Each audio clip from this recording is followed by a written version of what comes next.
guys, it's Scott Clark with Scooter Media, and in today's video we're going to do something a little different. We're going to review the Canon 16mm RF lens, but the first thing we need to do is go and get it. So we're off to the store to get it.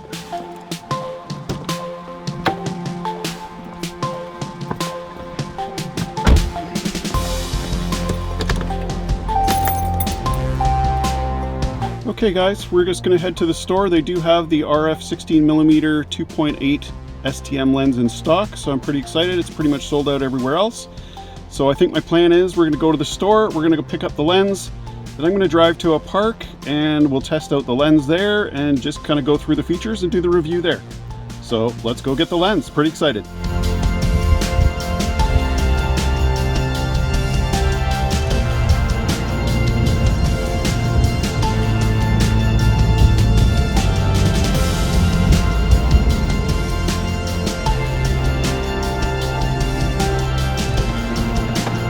Okay guys, we've arrived at the store. I'm going to run in and grab the lens, and when I come back out, I will have it in my hands. We'll see you in 1 second.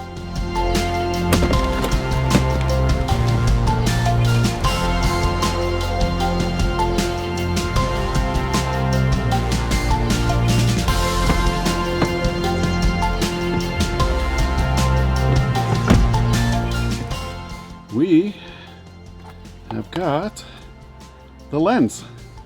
So I think what I'm going to do now is I am going to go to a park. I've got a spot kind of picked out. We will open up the lens, we'll put it on the camera, and we'll just go through the features and do a quick review on the go. So let's head on to the park.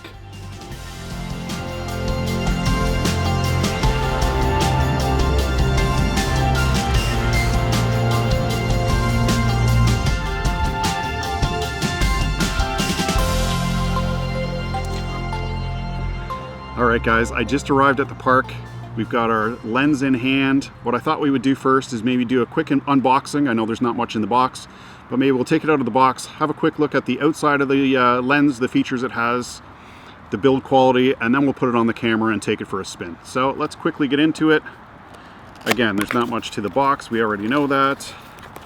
The ever trusty paperwork that everybody loves to just toss aside. And then the good stuff.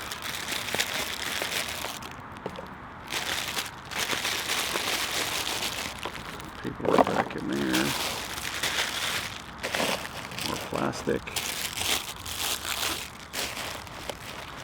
Okay guys, and there it is.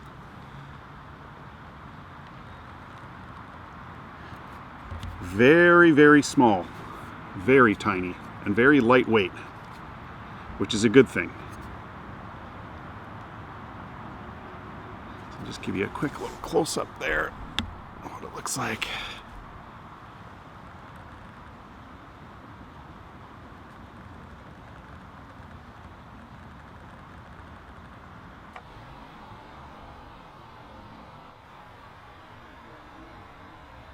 Okay, just looking at the outside of the lens, it's a 43mm thread size, so that's very, very small. Very tiny thread.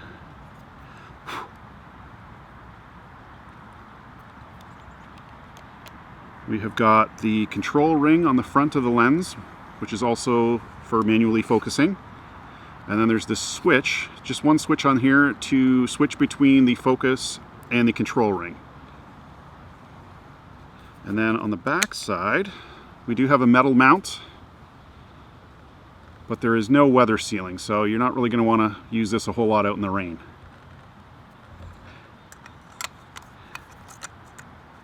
And as far as build quality, I'm not going to lie, it does feel a little plasticky, but it is a budget lens, remember, so I think it's $400 here in Canada and $300 in the US, so, you know, I'm not going to worry too much about the build quality. The only thing I would say is you're probably not going to want to drop this. Just be careful with it. I'm not sure how many bumps and scrapes it's going to be able to handle, but it does feel good in the hand. So why don't we put it on the camera and take it for a spin? I figured this lens is probably going to be a very popular lens with all the vloggers out there, so I thought we'd take it to the park today, do a little walk around, and just kind of give you guys an idea of how wide this lens is and how really well built it is for vlogging. And the first thing I can comment on is just how light this setup is. It's just unbelievably light. I'm used to using the Canon EF to RF adapter, and then I've usually got the Sigma 18 to 35, and that setup is super heavy. I love the image quality, love everything about it, but it is super heavy. This, on the other hand, is amazingly light, and I feel like I could walk around like this all day. I do have the camera on a little pole. It's about 1.5 feet, 2 feet wide, or 2 feet long, and I'll show you that in a minute, and then we'll go handheld just to show you the difference with the length of the handheld. So this is me now holding it out. If I stretch my arm all the way, that's kind of the angle we do have. And again, I do have the image stabilization turned on, first stage, but that's at a full arm's length what it looks like, so you guys can get an idea of how wide the lens actually is, and you can go from there. I am using a stick. I don't know if you guys can see that. That's the stick I have been using. It's just basically a carbon fiber pole. I've got the legs from the Ronin S, just in case I want to put it down. I can open up the legs and use it as a tripod. And then on the top, I just have like a little ball head that I can adjust. So, I mean, that little pole is so lightweight walking around, but I do like this handheld idea too. So yeah, anyways, just wanted to give you guys an example of what it looks like handheld. And here we are. So I want to give you guys some different examples of the image stabilization with this lens. So right now I am on image stabilization, the first step inside the camera. So there's no enhanced or digital IS, it's just the very first step of image stabilization inside the camera right now. So what we'll do is we'll switch over now and I will put on the first level of the digital IS and see what that looks like. So now we've got the digital image stabilization on the first step. So this is not the enhanced, this is just the regular digital image stabilization.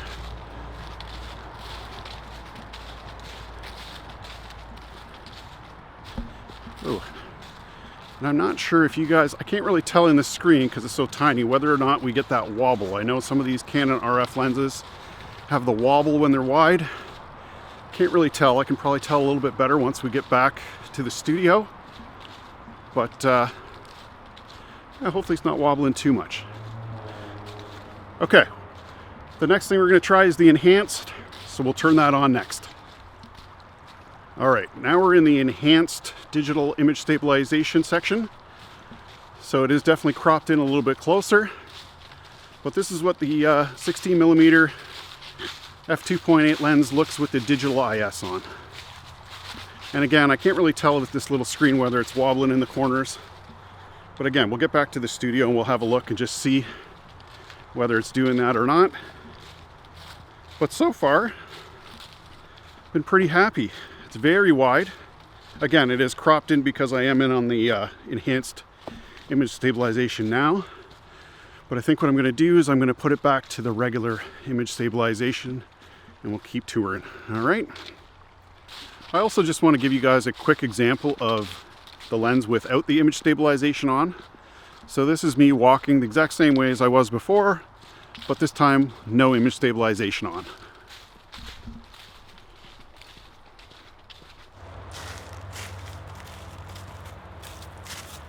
Hey guys, one thing I just wanted to mention was the overall image quality. And again, I'm only trying this for the first time today. But looking at the screen, so far, everything looks crystal clear. For a budget lens, I have nothing to complain about so far. Again, we'll get it back to the studio and we'll be able to see it a little bit better on the big screen.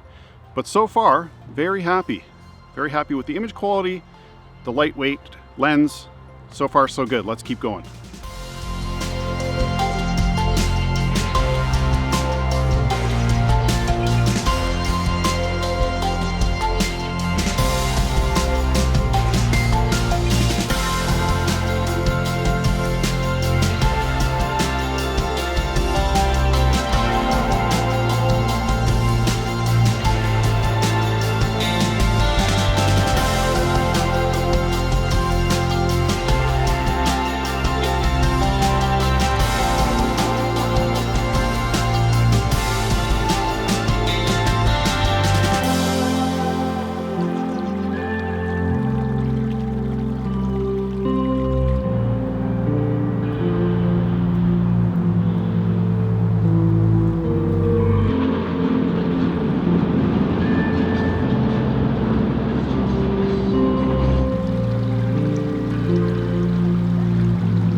One of the other things this lens has going for it is the minimum focus distance, which is 5.11 inches, which is insanely short, meaning you can get pretty much on top of something and shoot it.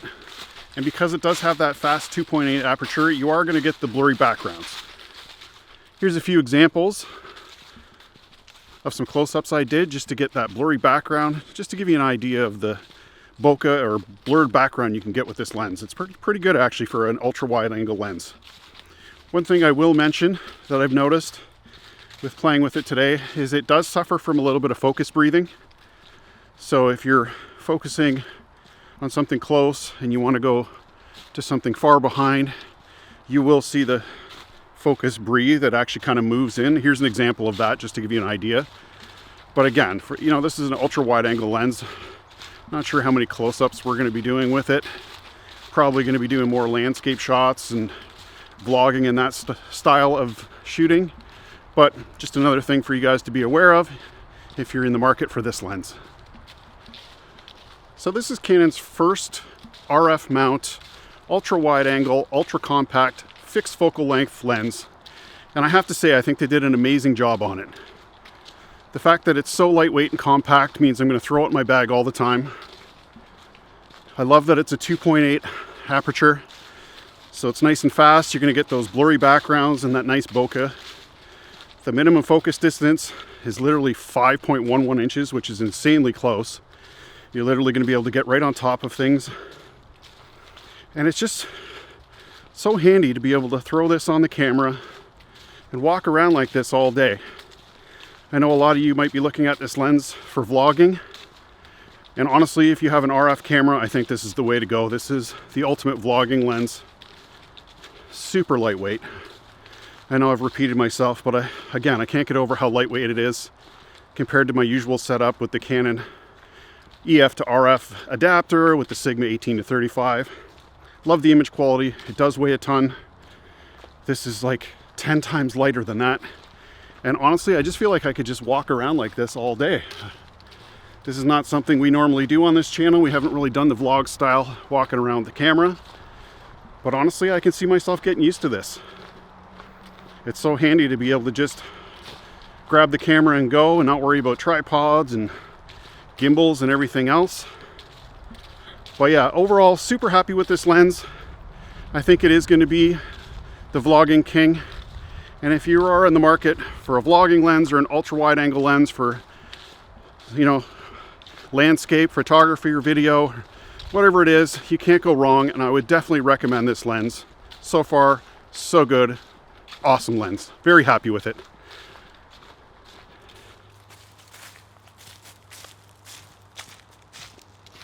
If you guys found value in this video, please give it a thumbs up, and if you haven't already, please consider subscribing, as it really does help and make a difference, and I would love to have you join me on this YouTube journey.